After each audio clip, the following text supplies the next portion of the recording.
এটাই জাহেলিয়াত। সারা বাংলাদেশে যে সব দেওয়ানবাগি চলছে এটাই হচ্ছে জাহেলিয়াত। শুনুন, এই দেশের মাটিতে যা আপনার চলছে ওই চিশতিয়া, নকশবন্দিয়ে, মুজাদ্দিদিয়ে, এই সব তরিকা জাহেলিয়াত। 1980 সালের জরিপে এই দেশের মাটিতে 2,98,000 পীর আছে। সব পীরের সব তরিকা হচ্ছে জাহেলিয়াত। এই মাইজ ভান্ডারি হচ্ছে জাহেলিয়াত।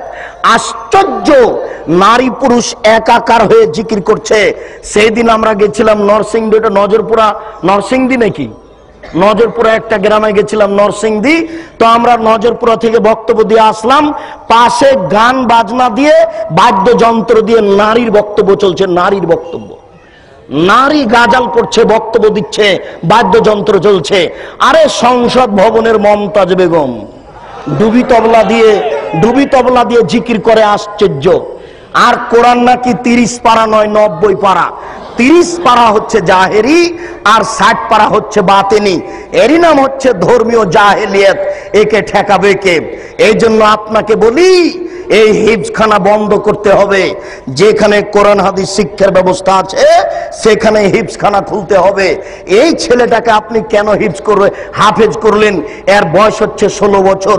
মাথায় একটা উঁচু টুপি দিয়েছে, তার উপর একটা রুমাল দিয়ে মানুষের বাড়িতে মিলাদ করে বেড়াচ্ছে, কোরআন মাজিদ পড়ছে আর ভালো কিছু খাবার দিচ্ছে। 200 টাকা পকেটে দিয়েছে, একবারে খুশি হয়ে গেছে, চিৎকার করে আমার বাপের নামে দোয়া করে চলে আসলো। এ জাতির কি করতে পারে? যে চলিসা করে বেড়াই, যে কুলখানি করে বেড়াই, যে মানুষের দোকান উদিয়ে করে, আপনার উদ্বোধন করে কোরআন মাজিদ পড়ে, যে মানুষের বাড়ি উদ্বোধন করে কোরআন মাজিদ পড়ে, সেই হাফেজ দিয়ে কি হবে? সেই হিফজখানা বন্ধ করতে হবে। এই সামাজিক জাহেলিয়াত, এই ধর্মীয় জাহেলিয়াতের জন্য এই 3 নম্বর শ্রেণীর ছেলে দেওয়া হবে না।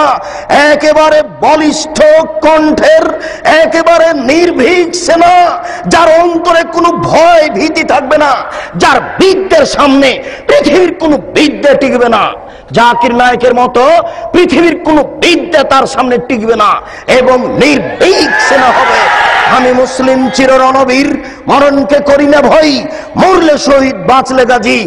এই কণ্ঠ নিয়ে যে মাঠে নামবে সেই জাতির উপকার করতে পারে, সেই এই সামাজিক কুসংস্কার বন্ধ করতে পারে, সেই এই ধর্মীয় কুসংস্কার বন্ধ করতে পারে। তাছাড়া এই সব হাফেজ দিয়ে কাজ হবে না। এ তো মানুষের দোকান উদ্বোধন করে, এ তো মানুষের বাড়ি উদ্বোধন করে। এর দ্বারা শরীয়তের কি আশা করা যেতে পারে? শুনুন, ওই পশ্চিম দিকে গাধাতে ইট বহে। গাধাতে কি বহে? ইট বহে। ভ্যান যেখানে যেতে পারে না, গাধা সেখানে যেতে পারে। অনেকগুলি ইট আপনি গাধার উপরে চাপিয়ে দিয়েছেন, এরপরে যেখানে নামাতে হবে সেখানে গাধা চলে গেল। এবার আপনি কি করেছেন? আপনি বইয়ের দোকানদার, অনেকগুলি কোরআন মাজিদ তার উপরে তুলে দিয়েছেন, ও চলে গেল আপনার কোরআনের দোকানে। তো গাধা কি জানতে পারলো যে এখন কোরআন না ইট? ও তো জানতে পারলো না যে আমার পিঠে কোরআন আছে না ইট আছে। তো যেই ব্যক্তি শুধু কোরআন মুখস্থ করলো, দাওয়াত খেয়ে বেড়ালো, এ তো বুঝতে পারলো না যে কোরআন। এই কোরআনের ভিতরে আছে জাল হক এসেছে সত্য, ওয়াজাহাকাল বাতিল চলে গেছে মিথ্যে, ইন্নাল বাতিলা নিশ্চয় মিথ্যে, কানা যাউকা। এই দেশের জাহেলিয়াতকে লাথি মেরে ডুবিয়ে দিতে চাই, এই দেশের অন্যায়কে যে কোনো মূল্যে উৎখাত করতে চাই। আল্লাহ তুমি বড় দয়াবান, তুমি বড় রহমান, তুমি বড় ক্ষমাশীল, তুমি বড় শক্তিশালী। তোমার শক্তির দরবারে আশাধারী হয়ে বলছি, আমি বন্ধা হলে কি হবে? আমার স্ত্রী বন্ধা হলে কি হবে? আমার বয়স 80 হয়েছে, তাতে কি হবে? আমার স্ত্রী বন্ধা হলে কি হবে? এমন একটি ছেলে তুমি দান করো, যেই ছেলে এরকম বিদ্যা অর্জন করবে এবং যে কোনো অন্যায়ের বিরুদ্ধে লড়ে পড়বে, জেল সুলি ফাঁসির 5 পয়সা দাম দিবে না। এরকম ছেলে একটা তোমার দরবারে দাবি রেখে সামনের দিকে আগাচ্ছি। আলেমদের অবস্থা